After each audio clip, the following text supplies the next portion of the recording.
You mean the Ducks fell in the NHL draft again? Yeah, they did. And I'll talk about all of that on this edition of Locked On Anaheim Ducks, part of the Locked On Podcast Network.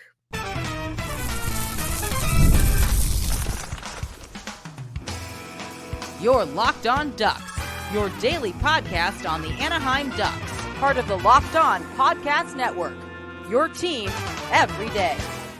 Yeah, welcome to Locked On Anaheim Ducks, part of the Locked On Podcast Network. I'm your host, Jason JD Hernandez. I've been covering hockey for over a decade. I'm also currently the public address announcer for the Coachella Valley Firebirds. And this episode is brought to you by FanDuel. Make every moment more. New customers get $150 in bonus bets with any winning $5 bet. That's $150 with any winning $5 bet with FanDuel. All right, so we've got a lot to get to on this episode. Gosh, it's so good to be home. The NHL playoffs are still going on right now, and one of those series had a very direct effect on the Anaheim Ducks. And as I'm watching a particular game last night, I'm going, "Oh dear God, here we go again." At the same time, going, "Oh my God, here we go again?" No, everything bad that could have happened last night in Vancouver. Yes, I was very openly rooting for the Vancouver Canucks. I mean, yes, I know Corey Perry could get a ring. And yes, I know Sam Kerr could get his ring. And yes, I know Adam Henrique could get his ring. And I realize that. But because the Oilers beat the Vancouver Canucks last night in Vancouver, the Ducks draft pick, their other first round draft pick, drops all the way from 24th to at best 29th to at worst 32nd. Are you freaking kidding me? Yeah, that's what's going on. With that win, Edmonton is part of the Final Four. The Final Four teams are the Edmonton Oilers, Dallas Stars, the New York Rangers, oh boy, and the Florida Panthers. Oh boy. With that said, the Ducks will be 29th, 31st, or 32nd. I remember about maybe a month and a half ago when the Ducks initially made that trade. A lot of fans were saying, I don't know if that's going to help the Oilers. They might make it to the second round. At the time, they weren't really that far up in the standings. At the time, it was looking like it was going to be like an early 20s pick. We're looking at like 21st, 22nd, 23rd. Then the Oilers started getting points every game. They started winning games. Even the games they lost, they were in overtime. So they were still picking up points. And when the dust all settled, it was 24th. Like, okay, that's fine. We could deal with 24th because surely they're not going to make it all the way to the conference final. Oh, wait, what? They won the first round again against the Kings. Crap. Okay, so they beat the Kings again.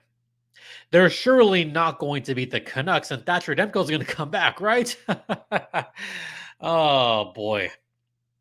That game 5 was something else, but I'll talk about the playoffs specifically in the third part of this program. But I was thinking, hey, Vancouver won game 5. They're up 3-2. Vancouver's going to pull this off, right? No, not so much. So now we look at the Ducks picks. They're officially going to have the third pick with their original pick. The Oilers pick that they got in the trade is going to be 29th, 31st, or 32nd. It remains at 29 if the Dallas Stars do not beat the Edmonton Oilers. If the Oilers somehow beat Dallas, and they are heavy underdogs in this series, Dallas is the clear favorite in that series, then, if Edmonton wins, they'll be 31st or 32nd with that pick. And the Ducks will fall even further in the draft. So at this point,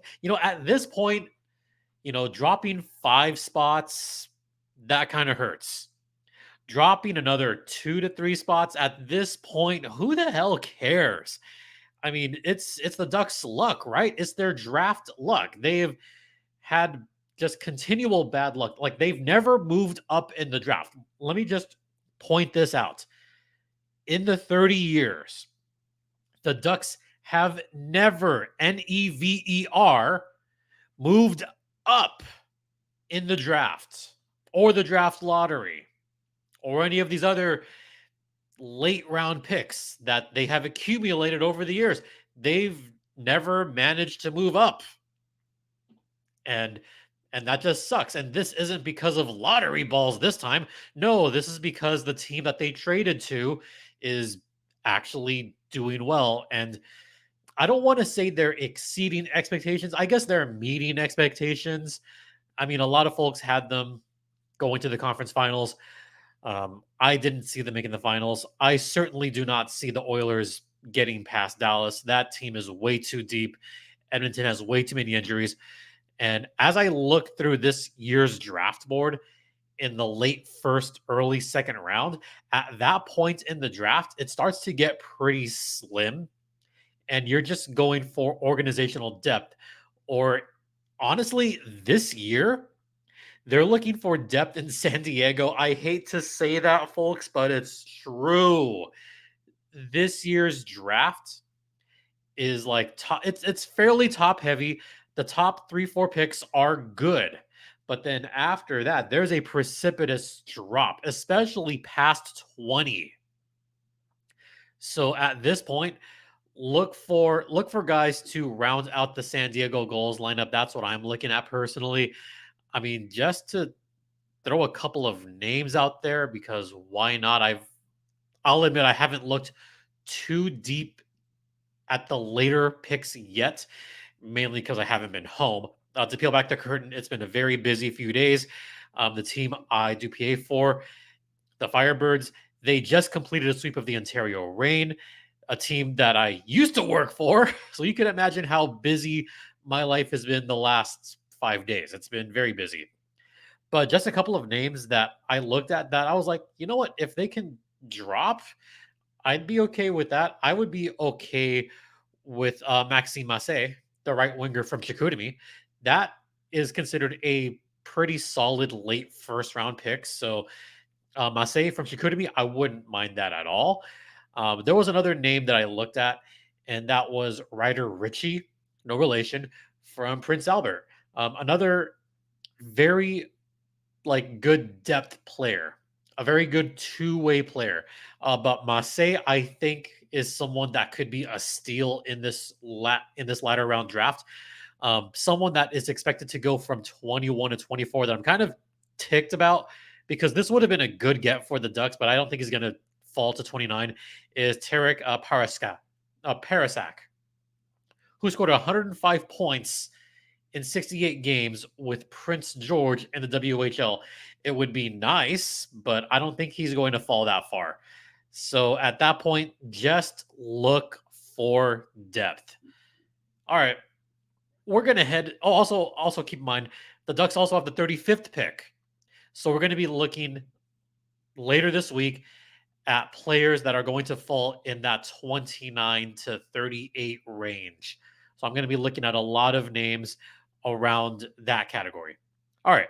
Now we're going to head to the first intermission, and we're going to talk about, looking back on previous early 30s picks that the Ducks have made in the past.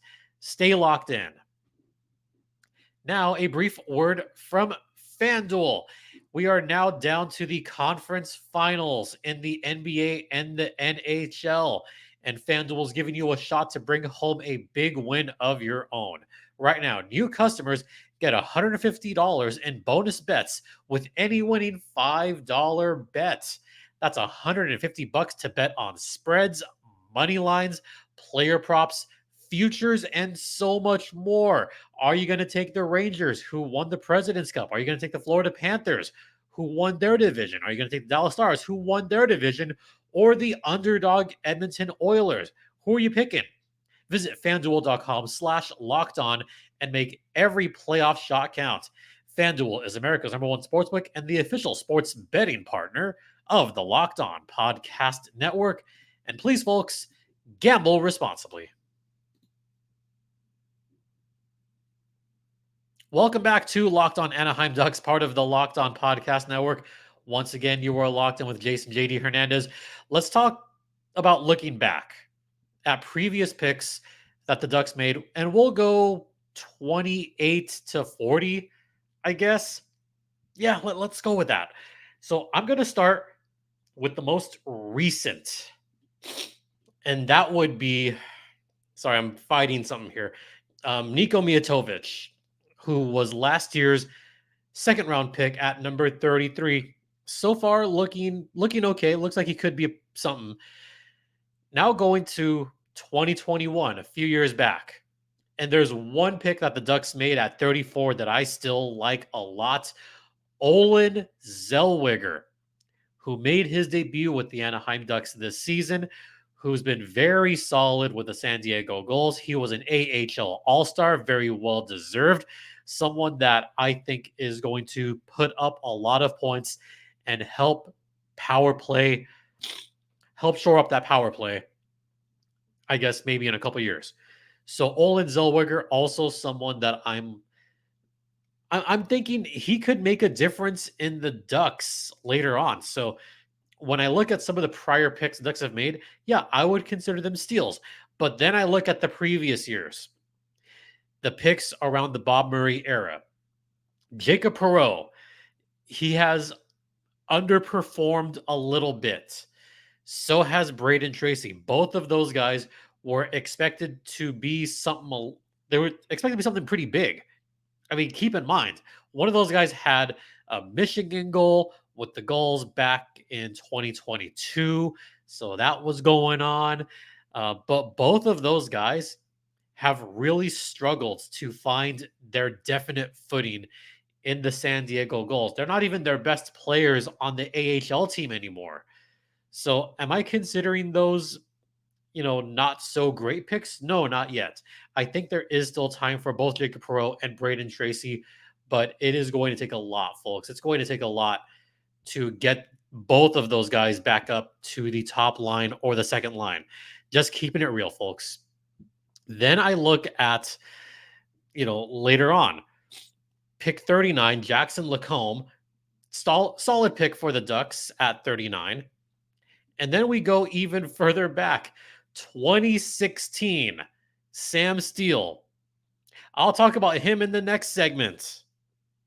But yeah, at number 30, Sam Steele he's flourishing now.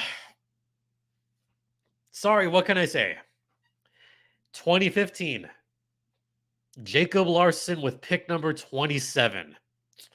We all know how that went. The Jacob Larson experiment didn't quite come to fruition. Yeah, how about this one? 38th pick in 2014, Marcus Pettersson. Okay, we see how well he's doing now, I guess. Shea Theodore, pick number 26. I'm not going to go any further with that one. We know how well Shea's doing. We know. Nick Kurdelis, I mentioned him recently. Sad story there with Nick Kurdelis. Pick number 36 in 2012. Then I look back at the 2011 draft and think, okay, there's some reason for hope. Rickard Rakell, pick number 30 in 2011. John Gibson, pick number 39 in 2011. That was probably the Ducks' best draft given the circumstances, because they didn't have any like early picks, and that was also a deep draft. But I think the two players that you got that played with the Ducks for a long time, Rakell and Gibson. Rakell was a big part of those division-winning teams. John Gibson has been the backbone of that goaltending pipeline for the Ducks. So there is still some hope. Oh, and by the way, pick number 29 in 2010, Emerson Edom, who had some very productive years with the Anaheim Ducks. He is now the color commentator on Ducks Stream on the radio side. So that's just a look back at some of the picks around that range. And some of those guys made a difference. Some others not so much, but I'll leave with one more. Pick number 28 in 2003, Corey Perry. Yeah. And by the way, I'm going to talk about Corey Perry a little bit on this next. Actually, I'll get to that right now. So I'll get to the NHL playoffs right now. That'll be our longer segment. So we're going to head to the second intermission right now and then talk about the NHL playoffs. We will get to all of that on the other side.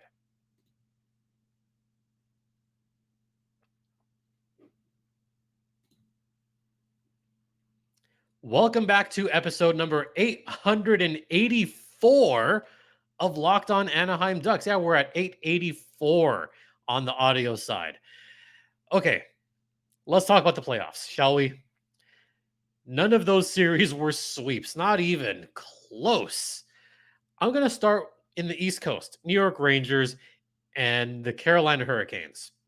At one point in that series, it was 3-0 in favor of the Rangers. They were leading going into the third period in game 4, and then Carolina came back and won game 4. All right, that's fine. So maybe it's a gentleman's sweep. Maybe. We go back to Madison Square Garden for game 5. The Rangers have this game in their hands, and they blew that game as well. So now we go back to Raleigh for game 6. The pressure is squarely on the Rangers, and New York fans are going, uh-oh, what's going to happen now? Well, in that game 6, Carolina had a lead. They had a lead going into the third period. They were up by a goal. It was looking like we were going to go to a game 7 of that series at Madison Square Garden. And then Chris Kreider happened. Yeah, Chris Kreider had himself probably his most important game of his career. I really believe that. Chris Kreider got a natural hat trick. He got a natural hat trick in the third period, and he single-handedly willed the New York Rangers to the Eastern Conference Finals, winning game 6. But that's not the best part of that whole story. The following day, once Chris Kreider got back home, he found a bunch of hats on his lawn. This picture I got from Jen, who's a very just wonderful person, does photography for Emerald City Hockey, and she sent me a really hilarious picture of Chris Kreider picking up hats from his lawn that was left by his neighbors. And he said he could have had someone else pick up the hats on the lawn, but nope. He decided to do it himself. And it's just a hilarious picture. If you haven't before, look it up. Look up Chris Kreider picking up hats off his lawn. It is great. He's not smiling, but you could tell that he's kind of like, yeah. Yeah, that I mean, he single-handedly mounted that comeback. Rangers won that game 5-3. They were down. So I got to give props where props is due. Chris Kreider was the man in that series or in that game. Then the other side, Boston versus Florida. That one was a very heavy-handed back and forth. There was a lot of rough stuff going on between both teams, and eventually Florida came out victorious in 6 games. So Florida beat Boston. Boston, another disappointing season. Is their window closing? We don't know. Is this Florida's time? We don't know that either. But now it's Florida versus New York. And looking at some of the players on the Eastern Conference, as far as former Ducks, Stefan Nason still leading the former Ducks in goals, 4 goals in the playoffs. Freddie Anderson wound up with a 6-4 record, an .895 save percentage, and a .262 goals against average. Yeah, a little bit worse than his regular season, but hey, you know what? He had a solid-ish run in the playoffs. Then other players that are out. Hampus Lindholm wound up with 1 goal, 3 assists, and 4 points. Denton Heinen wound up with 1 assist. Pat Maroon wound up with 2 assists. Kevin Shattenkirk wound up with 1 assist. So the only former Ducks that are still going in the Eastern Conference, Dmitry Kulikov, who has had some action in these playoffs. And Brandon Montour, 3 goals, 5 assists. He's got 8 points. He is leading all the former Ducks in the playoffs still. And I think he's going to wind up leading the playoffs because he just passed up Josh Manson, who had 2 goals, 5 apples, 7 points. Brandon Montour is going to be your former Duck that is going to wind up with the most points in these playoffs, as far as former Ducks are concerned. As far as the Western Conference, I mentioned Sam Steele before. Yeah, he looked solid in that series. The Dallas Stars, I think, were just the better team by far against Colorado. Colorado had no answer for, frankly, a lot of that team. Ottinger is playing lights out in goal right now. Sam Steele is helping out whenever he can. So good for Steele. Jason Robertson still being the player that he is. Like, that's a deep, deep team. Dallas is just so very deep, good on defense, good all around. I expect them to win this series against the Edmonton Oilers. Sam Steele so far in these playoffs, 1 goal, 3 apples, 4 points. But the series I really want to talk about, Canucks versus Oilers. Now, I was heavily invested in this series because I have a lot of friends that are Canucks fans. I have a few friends that are Oilers fans. A few, not many, but most friends that I know are Vancouver fans. And boy, were they going through it this series. Tied 2-2 going into Game 5 in Vancouver. It took a very late goal from JT Miller to put the Canucks up 2-1 in Game 5 with 31.9 seconds left.